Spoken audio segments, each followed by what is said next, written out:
What's going on, guys? Stevie from the Minimasters here, and today I'm going to show you how to install this cool little contraption here on your F-150 or Bronco. But before we get started, welcome to the Minimasters. If this is your first time, I have over 100 videos showing you how to work on this model year era of Ford F-150 Broncos, and also some crossover with F-250s and F-350s. So if you need videos on restoration, repairs, or straight up cool mods, hit that subscribe button down there and you can watch me regularly. So let's dive back into this little contraption over here. This is a heater core bypass valve, okay?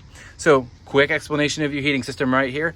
So you have hot coolant that flows from your cooling jacket and your water pump through these hoses, goes through your heater core, heats it up, and that's what gives you heat inside your cab, and then it flows back in a constant circle of circulating hot coolant, okay?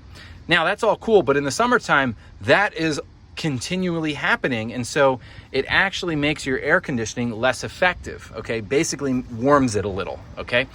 So what a bypass valve does is it stops the circulation through your heater core, thus decreasing the effectiveness of your air conditioning. So why do you need this? Basically, under max AC conditions, which is how we'll hook this up, you will have colder air conditioning. So a little explanation of the valve. Basically what it does is that under normal conditions, the coolant flows out through here, through your heater core, back through, down through that little hole there, out this one, and back to your system. When this engages with vacuum, it closes these two off and it just routes it right back. So the coolant goes right here, hits the valve, and will come right back. So that's it in a nutshell. Let's install this bad boy. All right, guys, so the first thing we're gonna do is kind of figure out where we wanna put this. Now, one thing to keep in mind, if you've been out driving your truck to go pick up your parts for this, you're gonna want your truck to cool down, or else these are gonna be full of hot coolant and there'll be a lot of pressure in there. You don't want to go cutting one of those and have this stuff shoot all over the place.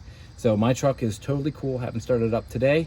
And so I decided we're gonna put it right here because I'm going to steal off of this vacuum line right here. This is for your door actuator that does your outside air, and that normally engages when you turn on your max AC, which is when we want this thing to turn on. So anyway, we're gonna cut the two lines right here, and we'll start putting this guy in.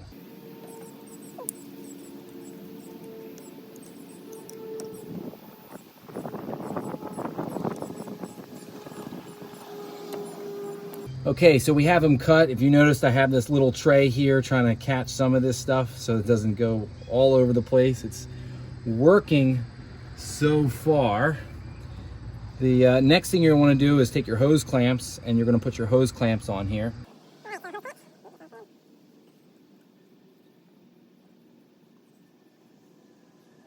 Okay, so then we're gonna take our valve here, and we're gonna force that one on there. All right.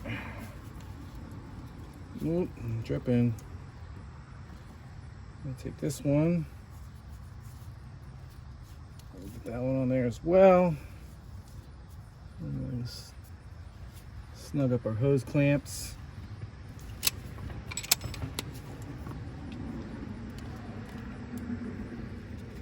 And then we're gonna get this side.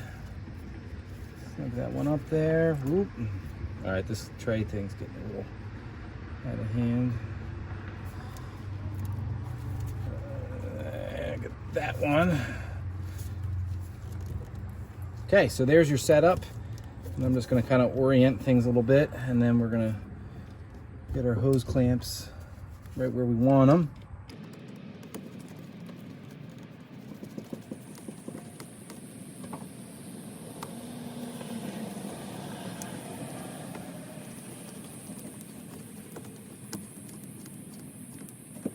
Alright, that's two down. That one.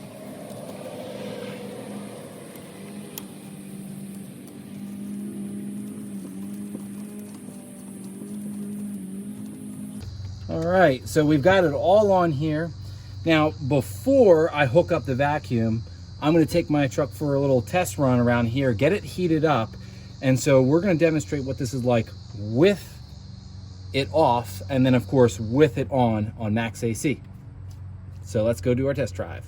All right, guys, so I've gone out and I've done my little test drive to heat up the system in here. And so we're kind of at this upper 45-degree number here. It's very slowly ticking down. I've been idling here for a little over 3 minutes. So let's go hook up the vacuum system, and then we'll come back and we'll test it and we'll see what temperature it will go to after 3 minutes of idling. All right, so if you remember, this is where we've got to hook up our vacuum line, and then we want to tee into this actuator here because that's what's engaged when you turn on your max AC. So I have this little bit of vacuum tubing right here, and I wish I knew what the size was, but all I did is I went to the guy and said it's got to fit tight on that. So that's which I know it should. It's a little hot, so we'll just kind of squeeze that on there. All right, so nice tight fit there.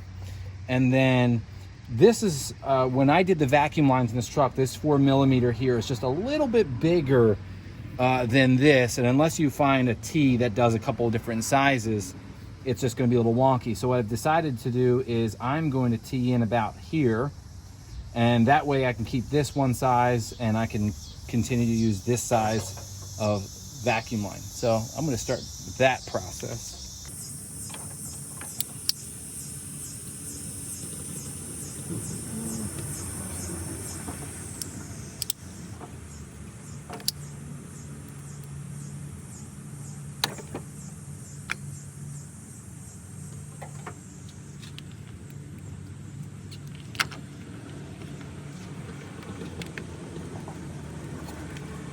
So as you can see here, this size vacuum line actually fits over top of this existing. So we should get a nice tight seal there, okay? And if you're really leery about the seal, you can always come along here with one of these little mini like pressure clamps, stick it on there. That's up to you.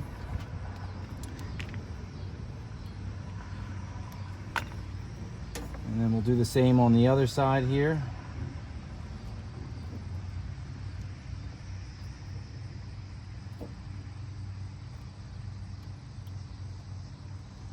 Okay, so then we have our T.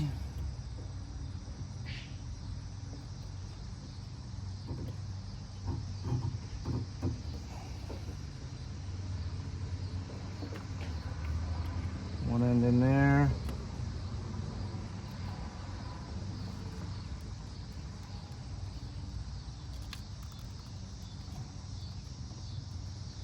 Okay, T's in. And loop this back, give it just a nice little bit there, line it up. Actually, I'll bring it kind of in there range, and I'll cut it.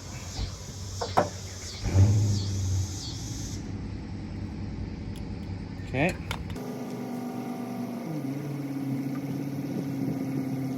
Okay, there we are. We've got it all connected. So now let's run that test with the thermometer and see just how much this reduces the temperature when on max AC.